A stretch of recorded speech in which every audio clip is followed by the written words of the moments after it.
Jus, ceritain tentang Saibe dong.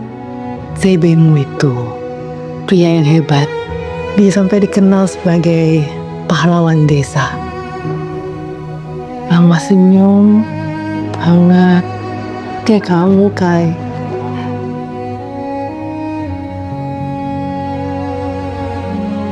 Tapi suatu hari dia harus pergi karena dipanggil sama Tuhan. Tugas dia udah selesai di bumi.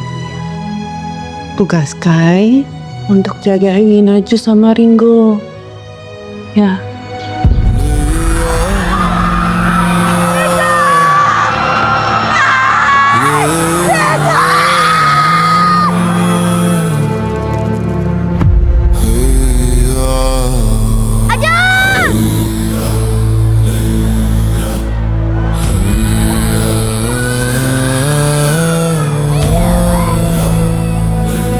Bantu cari Ajus ya.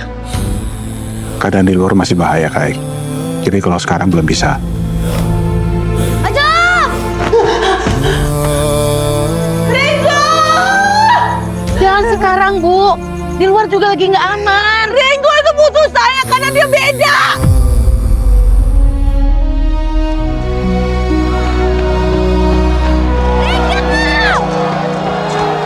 Tenang. Rumah kalian di mana? Cepet pulang ke rumah, saya akan pergi kalian ke rumah. Tapi Om janji buat cari Ajus kita. Cepet. Sekarang kita mungkin belum ketemu, ya. Tapi besok kita pasti akan cari lagi. Engkau mau bantu aku sama Ringo buat cari Ajus? Sebenarnya kita sama, Kai. Kamu sama Ringo lagi jauh sama Ajus. Om Idam juga. Om Idam lagi jauh sama Ibu Om Idam.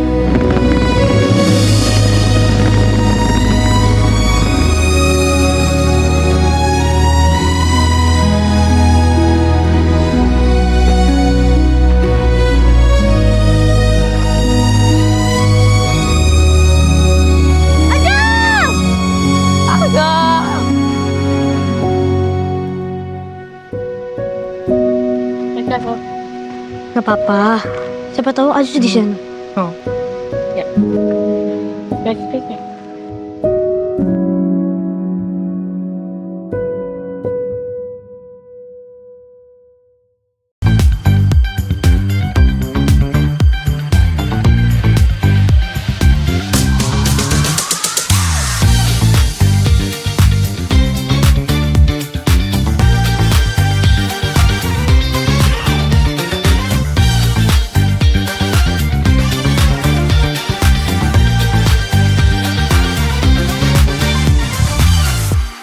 Halo teman-teman semuanya, balik lagi di podcast Some Story, sebuah cerita menginspirasi dengan gua Adam, dan seperti biasa kita akan mengulik satu hal yang menarik dan juga dengan kisah yang seru juga pastinya. Di episode kali ini kita akan seru banget, bakal ngulik satu film yang menurut gue menarik banget di pertengahan tahun ini dan bakal tayang juga dalam waktu dekat. Dan hari ini seperti biasa gua akan sendiri untuk membahas satu topik. Udah barengan gua cast film dari film Tanah Runtuh, ada Saf. Halo, Sivina Gebastian. Dan juga Hai, aku Sigi Wimala. gimana nih kabarnya kakak-kakak? Baik, kita baik. Gimana, lagi sibuk apa akhir-akhir ini mungkin? Sama, kita berdua lagi, lagi mau promo film Tanah Runtuh. Oke. Udah banyak keliling-keliling ya berarti ya? Mulai. Baru mulai. Aku sih beberapa kemarin udah beberapa ada podcast juga. Oke. Sigi baru ini lagi. Ada beberapa juga sih. Iya. Ini awal-awal kita promo Awal-awal. karena Oke. Kalau promo film ini yang ditunggu ya, maksudnya kayak keseruannya keliling-keliling, sharing-sharing. sebenarnya lebih ke nervous ya, karena kita juga berharap bakal direspons positif sama penonton, dan tentunya ya at least penonton datang untuk nonton hasil kerja kerasnya Om Vino ini. Wah. Hasil kerja semuanya. Ya, gitu semua ya. Seru. Nah, tapi kita semua penasaran, Kak Vino dan Kak Sibi sebenarnya mainnya di filmnya sebagai apa sih? Aku di sini berperan sebagai Idam. Idam, oke. Kalau aku sebagai Emi atau yang dipanggil Ajus, ibu dari anak-anak. Oke, Ibu boleh ceritain nggak itu karakternya seperti apa gitu? Mungkin yang diperankan Oh, tadi. oke. Aku berperan sebagai Emi atau Ajus, itu panggilan sebenarnya kayak ibu gitu untuk kedua anak aku yang diperanin sama Rido dan juga Yohan. Iya. Mereka sebagai kakak beradik yang terpisah dengan aku, ibunya, saat terjadi konflik di Poso itu. Oke. Iya, kalau aku Idam itu seorang polisi, polisi yang ditugaskan di Poso untuk menangani satu kasus tertentu. Tapi ternyata sampai di sana dia menemukan suatu keadaan bahwa ada 2 orang anak yang terpisah sama ibunya karena konflik. Oke. Nah, tugasnya pada saat itu agak dilema nih, mana yang harus didahulukan nih, tugas yang dibawa dari Jakarta atau sebenarnya mengembalikan anak ini ke ibunya lagi gitu. Oke. Dan konflik itu justru yang menimbulkan rasa kemanusiaan dia lagi gitu. Kalau misalnya anak ini tidak bertemu sama ibunya, tugas-tugas dia yang lain itu nggak akan ada artinya. Oke. Jadi disitulah cerita ini mulai berjalan gitu. Oke, ini berarti bukan based on true story atau Ini inspired by true event ya. emang ada kejadian nyatanya di Iya. gitu ya? Tapi kita tidak menceritakan konfliknya, kita tidak menceritakan konflik Poso, tidak mau membangun atau mengingat-ingat luka-luka lama penduduk di sana, tapi justru ada satu hal cerita yang belum pernah mungkin orang dengar gitu. Oke. Dan cerita si dua anak ini dengan ibunya. Oke, berarti secara sinopsisnya lebih fokus ke dua anak ini Rido dan Rido dan Kai dan Ringo namanya. Kai dan Kai dan Ringo. Itu yang diperankan sama Yohan sama Rido. Rido ya, satu Ya, lagi ya. benar. Oke. Terus mungkin itu latarnya itu tahun berapa? 2003 ya? Itu 2000 awal ya, 2000 awal. 90 akhir atau 2000 awal. Iya. Ya pada saat kan konfliknya terjadi berapa kali ya. Cuman memang karena kita tidak fokus untuk menceritakan konfliknya. Oke. Jadi lebih ke cerita kemanusiaan tentang 2 anak ini gitu. Oke. Jadi masalah tahun dan sebagainya tuh aku pribadi nggak terlalu detail sih. Tapi cerita tentang perjalanan anak ini yang malah menjadi mau kita angkat gitu. Oke. Dengan latar belakang si konflik Poso itu. Oke. Terus pertama kali ngelihat juga dikasih skripnya itu hal yang juga terbayang gitu. Maksudnya kayak nggak terlalu fokus ke dalam konfliknya, tapi yang fokus salah tadi yang cerita tentang 2 anak itu gitu. Jadi konfliknya sendiri sebagai latar belakang, sebagai settingan, tapi ini mungkin bisa dibilang kayak micro micro perspektif Iya. dari kejadian tersebut Kejadian gitu. tersebut, ya. Karena kalau kita lihat, sometimes kita lihat bagian kecil itu adalah yang sebenarnya yang penting-penting tuh banyak gitu, kecil-kecil. Kita ambil satu bagian kecil. Iya, yang kecil ini yang kadang-kadang dilewatkan, dan yang kecil ini yang sebenarnya juga penting. 2 anak ini berani tanpa patah semangat, tanpa melihat bahwa dunia ini kok buruk banget, enggak. Tapi mereka tuh lebih fokus kepada banyak orang baik. Mereka banyak ditolong sama tetangga, sama orang-orang yang mereka kenal sehari-hari. Dan kadang kita melihat konflik itu selalu besar, selalu over dramatize gitu. Tapi ini kita ngambil hal yang kecil, very simple, yang menghangatkan hati, bahwa dan juga a good reminder untuk kita semua bahwa banyak orang-orang yang baik di sekitar kita yang akan bantu kita saat kita susah. Dan salah satunya polisi ini gitu. Gimana menjadi polisi di karakter ini gitu? Ya sebenarnya bisa dibilang polisi pekerjaannya si Idam ini, tapi yang mau diceritakan justru bukan kepolisiannya itu gitu, bukan kedinasannya dia, tapi kemanusiaan dari orang-orang tokoh-tokoh yang di sini gitu. Terus gimana caranya film ini konflik yang besar itu dilihat dari sudut pandang anak kecil. Itu sih yang menurutku jadi menarik gitu di Tanah Runtuh ini gitu. Dan bener kata si Gita jadi masih banyak sebetulnya orang-orang dengan jiwa besar, dengan jiwa kemanusiaan yang sangat tinggi yang hidup di Indonesia gitu. Makanya ketika ada konflik mau dipecah belah gimana pun juga, ya Indonesia memang selalu akan tetap bersatu gitu. Oke. Dengan perbedaan-perbedaannya itu justru yang menjadi kekuatan kita gitu. Ini nggak, maksudnya kayak kan film ini transpirasi dari mungkin dari tadi latarnya memang kejadian nyata, tapi merasa ada tantangan tersendiri ya untuk menjaga tetap poinnya tadi yang lebih yang kemanusiaannya tadi, bukan fokus ke konfliknya tadi gitu dalam memerankan di film ini. Gitu. Memang roots ceritanya tuh memang lebih ke kemanusiaannya itu gitu. Tapi kan latar belakang ini nggak bisa kita tinggalkan, Betul. nggak bisa kita lupakan. Keadaan ini terjadi, film ini berjalan dengan kondisi yang nggak baik-baik aja gitu. Iya. Jadi pasti emosi setiap karakter di sini harus relate sama kondisi sekarang gitu. Misalnya gini, ada tugas saya di sini mengantarkan dua anak ini kembali ke ibunya.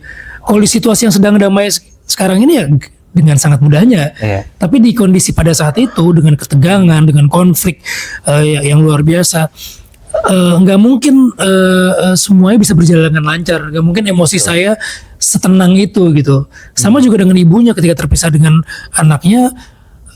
Mungkin kalau kehilangan di pasar yang kondisinya sekarang lagi damai aja ya tinggal ke kantor polisi atau gimana, panik. Iya. Tapi akan menjadi berkali-kali lipat karena situasi pada saat itu sedang konflik yang luar biasa, konflik berdarah gitu. Itu sih yang kita coba bangun, dan saya rasa bukan cuma Idam aja tapi Emi dan karakter lainnya itu pasti akan menanamkan itu gitu di motivasi aktingnya dia. Tapi dari kalian apa yang akhirnya kayak ya sih gue mau terlibat di project ini gitu? Yang bikin aku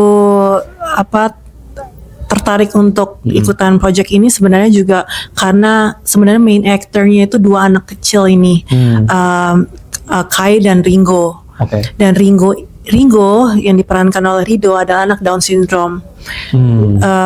Tantangan itu yang aku juga bikin aku kayak tertantang, gimana ya kalau jadi seorang ibu dari anak Down syndrome. Dan aku juga jadi kenal sama ibunya Rido dan belajar banyak dari beliau gitu. Dan aku ngerasa bahwa challenge itu nggak cuman di layar tapi juga pas syuting. Aku belajar banyak banget.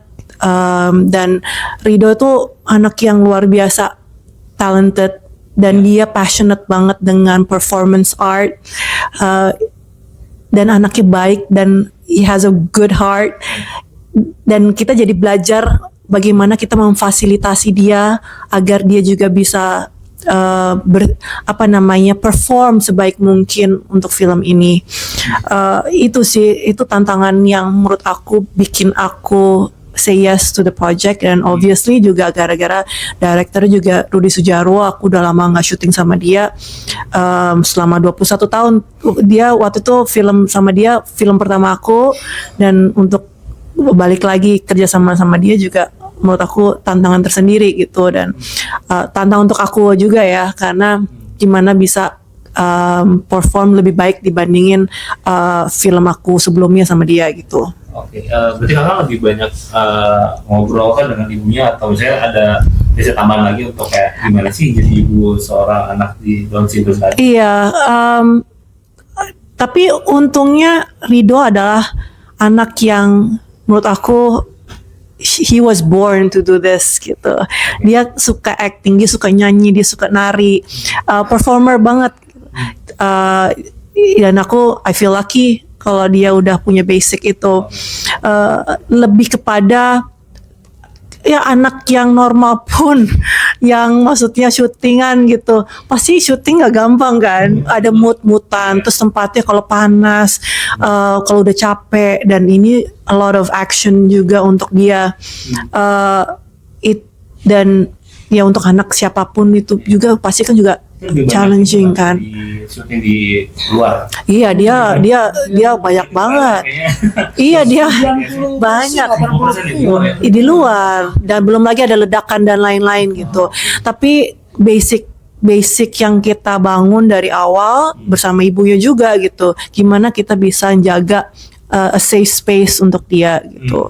Dimana dia bisa retreat dari syuting kita buat satu tempat di mana dia ngerasa nyaman aja untuk beristirahat dan dia cool down. Oke, banyaknya foldernya apa nih, main sama Kak Sigi atau Kak Vino? Iya, Vino. Karena banyak Kamu lah. traveling, kamu Oh, sering oh iya iya. Iya. kalau sering di outdoor. Ya sebenarnya beruntungnya kan jadi ada dua part ibunya dan part kita kan karena terpisah kan, karena terpisah. Nah kalau di partnya Idam ini beruntungnya si Rido ini karena banyak Idam ini punya gengnya, jadi banyak pasukannya gitu. Nah pasukannya ini sering main sama Rido, berinteraksi, main games gitu, lebih fun gitu. Itu sih yang bikin dia moodnya tuh jadi bisa nggak terlalu jumpy banget gitu. Dan itu lokasi tuh nggak enak banget, bener-bener panas dan bahkan kita untuk ngadem aja tuh terbatas banget tempatnya. Kadang juga kita syuting di reruntuhan, terus ada di pasar ikan yang semuanya yang nggak nyaman lah. Tapi memang kejadiannya asli juga seperti itu. Nah gimana caranya si Rido ini dan anak dan Lioan itu harus tetap nyaman, harus tetap aman, karena dia yang membawa cerita ini nih. Kita semua di sini yang dewasa ini justru mensupport dia gitu, mensupport dia agar bisa tampil maksimal di filmnya. Jadi mau nggak mau ya apapun yang dia butuhin ya ayo kita iniin gitu. Misalnya Rido di direct harus dari jalan dari A ke B, tiba-tiba Rido dengan apa yang dia bayangkan harusnya sampai ke titik B, dia pindah ke titik C. Nah kita harus cepet tuh, kita harus cepet biar semuanya tetap bisa berjalan dengan lancar gitu. Iya. Terus itu berarti syutingnya di Enggak di Poso. Syutingnya di Tanjung Kait. Jadi ada daerah Tanjung Kait namanya, di daerah sebelah itu masuk Banten atau Tangerang sana di pesisir. Itu cukup jauh sih. Mungkin kalau dari sini ke Bandung jauhan itu kayaknya ya Gi ya. Karena jalannya kecil, terus nggak aksesnya terbatas banget sih. Benar. Dan ya serba nanggung, kalau kita mau nginep di sana pun tempat untuk nginepnya juga terbatas. Kalau kita balik sini juga jauh. Jadi perjalanan pulang perginya aja tuh udah butuh energi yang gede banget, apalagi di sananya gitu. Dan apalagi anak-anak ini kan ya membayangkan syuting dengan lokasi yang enak, tapi malah mendapatkan lokasi yang real banget gitu. Jadi ada dua positif negatif nih. Positifnya adalah kita jadi benar-benar masuk banget ke konfliknya karena emang ngeliat daerahnya benar-benar seperti itu. Ya negatifnya bukan negatif sih, tantangannya adalah ya kita harus benar-benar banyak sabar ya sih. Iya benar. Terus dari kakak berdua ngelihat visi dari direkturnya, karena kan kakak juga udah lama banget nggak syuting, tapi udah tahu, udah kenal lama kan dengan Mas dari Sudiro, dan lihat visi di film ini seperti apa gitu. Aku nggak tahu yang ada di kepalanya Mas Rudi ya. Ya hopefully hasilnya sesuai dengan apa yang ada di kepalanya dia. Saat yang aku bisa sharing ya saat aku syuting sih lebih ke fokus kepada bagaimana seorang ibu aja, dan jujur sih nggak terlalu susah untuk ngebayangin karena ayah mama seorang ibu kalau ngebayangin anak terpisah dari anak-anaknya di saat seperti itu bagaimana. Dan aku dikasih kesempatan sama Mas Rudi untuk explore any avenue, mau segila mungkin atau senyaman mungkin itu dibebasin, dan itu mempermudah aku memerankan karakter ini gitu. Jadi lebih banyak diskusi juga ya, Iya, dari awal udah dikasih kebebasan itu aja gitu. Kalau misalnya ada note-note biasanya dikasih tahu aja, tapi lumayan dibebasin sih. Mungkin terlalu dibebasin. Oke. Dari kakaknya juga sama? Iya bersama, karena aku baru pertama kali sih mencoba treatmentnya Mas Rudi dengan reading pakai sistem simulasi gitu. Jadi ini ada suatu keadaan kayak begini, coba kalau kalian kayak gini apa sih yang akan kalian ucapkan, apa dialog apa yang akan kalian ini. Jadi skripnya ada tapi kita nggak berpatokan pada skrip, tapi lebih ke keadaan. Karena mungkin Mas Rudi mau menggambarkan kondisinya lebih natural, lebih apa ya. Jadi kalau ada kondisi A kita respon harus cepet gitu. Harus cepet, misalnya kayak aku gitu, tiba-tiba lagi dialog di lokasi, tiba-tiba dia bilang ada bom gitu. Nah, responnya tuh harus cepet menanggapi reaksi itu, padahal di skripnya tuh nggak ada kayak gitu. Nah, hal kayak gitu tuh yang ngebangun aku dan teman-teman tuh bisa lebih sensitif untuk melakukan improve-nya harus gimana, harus apakah ini tepat atau enggak, jangan sampai repetitif gitu. Itu sih yang susahnya sebetulnya.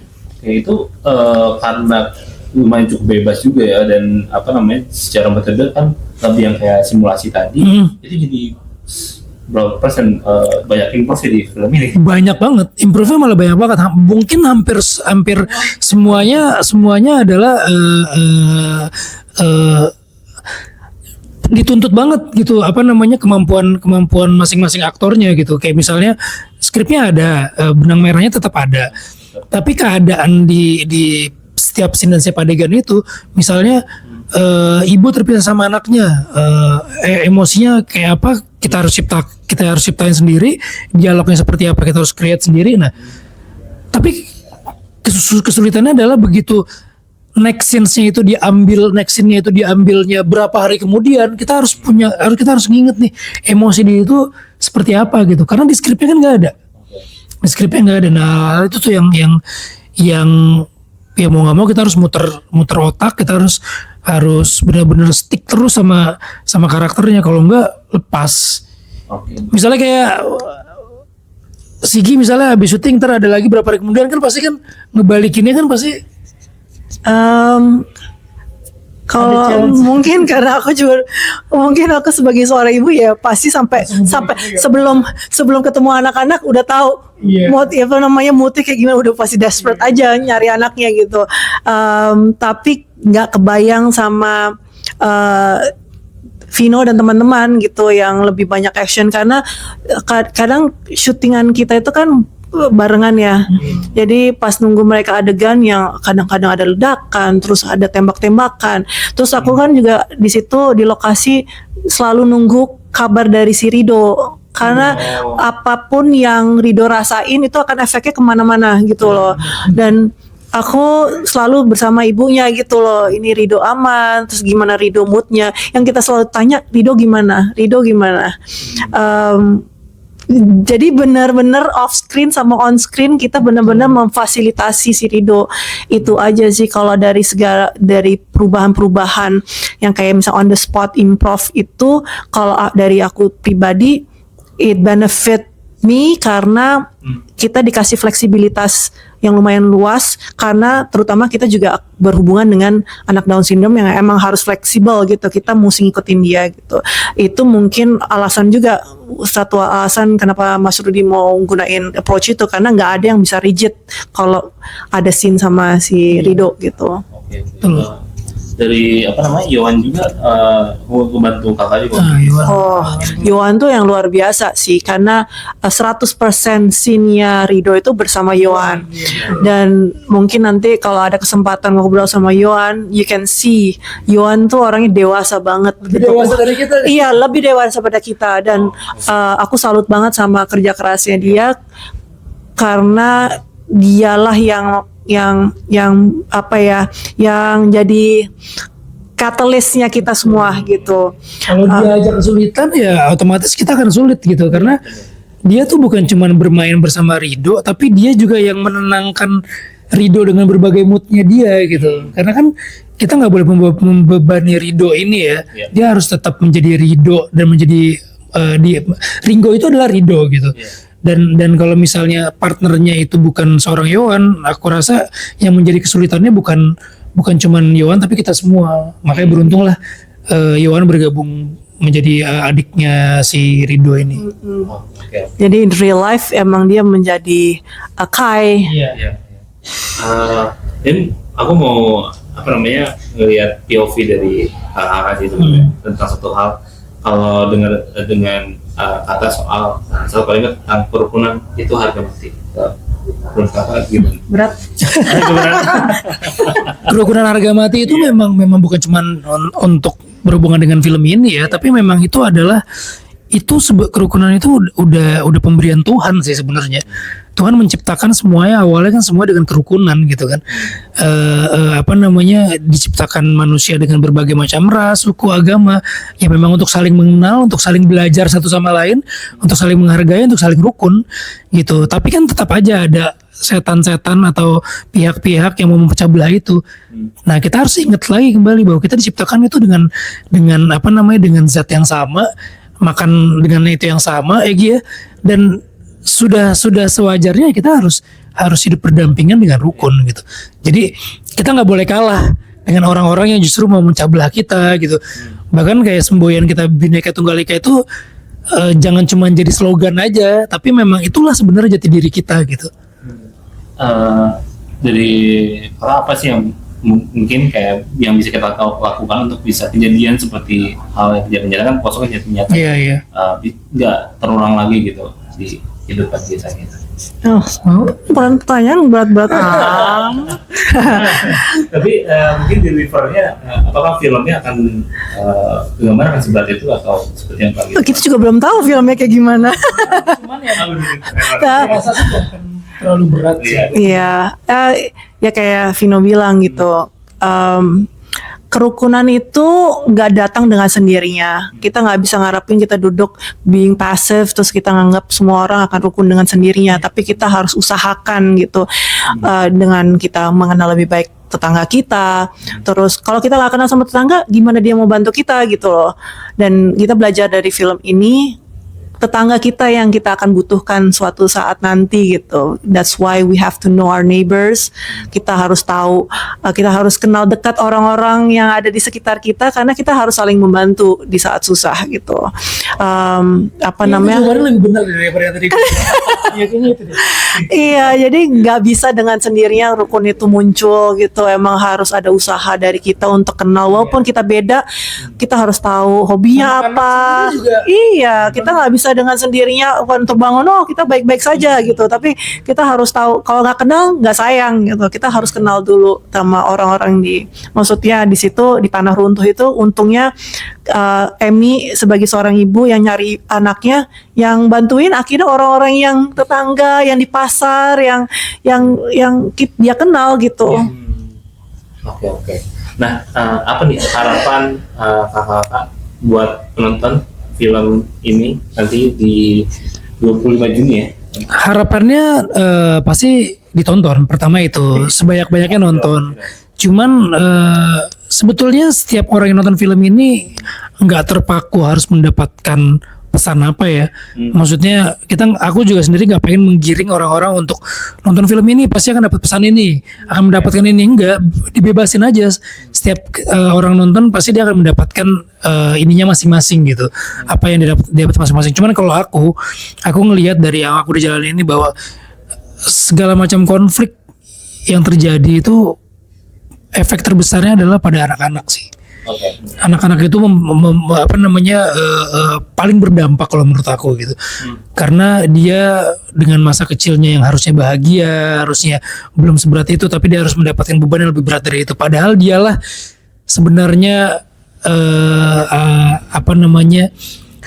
perjalanan hidup ini akan berjalan ke generasinya berikutnya itu adalah dia yang nanggung gitu. Nah, makanya kita harus berkaca dari konflik-konflik yang pernah ada ini untuk jangan terlalu egois sebagai manusia. Kita harus juga mementingkan bahwa apa yang bisa kita tinggalkan untuk anak-anak kita nanti gitu. Kayak gitu sih kalau aku sih. Itu hal yang generasi muda saat ini. Iya benar, maksudnya nggak cuma di generasi kita aja, di generasi berikutnya pun juga harus memikirkan bahwa kalian tuh hidup cuma sementara dan kalian akan meninggalkan jejak-jejak kalian untuk generasi berikutnya gitu. Jejak apa nih yang mau kalian tinggalkan, yang baik atau yang buruk gitu. Kan pilihannya cuma itu aja gitu. Nah, kalau misalnya kalian mau semuanya pilihan, kalau kalian mau jadi yang buruk ya itu urusan kalian gitu. Dan kalian akan dikenal seperti itu.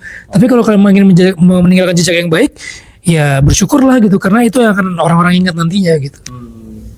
Oke, dari setuju. Oke, jawaban singkat ya. Oke. Sebelumnya tinggi banget Kak Si. Sama-sama. Udah mau sharing sama aku hari ini, seru banget sih. Hari ini bisa ngobrol bareng akhirnya. Terus juga buat teman-teman yang mau nonton nih film Tanah Runtuh mulai kapan Ki? Jangan lupa nonton Tanah Runtuh di bioskop-bioskop terdekat tanggal 25 Juni 2026. Oke. Buat teman-teman yang mau ikutin film update dari film Tanah Runtuh, bisa di mana? Ya kalau misalnya ada yang mau ikutin update-nya bisa di akun Denny Siregar Production. Ada lagi nggak ya itu ya? Follow Vino Bastian. Follow aku, follow Vino Gebastian, follow Sigi Wimala dan akun-akun produser, cast, director, karena semua di situ akan ada info-info terbaru sih. Gitu. Follow kalian akunnya apa? Oh, ada. Lupa ini ada. Iya. Oke, jangan lupa juga buat teman-teman yang ada ide untuk Samsung dan juga Nah, akan ada di sini. Oke, ulang. Oke, buat teman-teman juga yang ada ide untuk konten podcast Some Story selanjutnya bisa banget. Aduh, lupa gue. Oke, buat teman-teman semua yang ada ide untuk konten podcast Some Story saja. Aduh, jadi gue. Aman. Oke, buat teman-teman juga yang ada ide untuk konten podcast Some Story selanjutnya bisa banget ke Instagram kita. Iya. Podcast Some Story dan juga bisa melalui email kita di podcastsomestory@gmail.com. Dan thank you buat teman-teman semua yang sudah mendengarkan Some Talk Podcast Some Story episode spesial bersama Case Film Tanah Runtuh Kak Vino dan Jangan lupa nonton. see you on the next episode. Dadah semuanya. Dadah.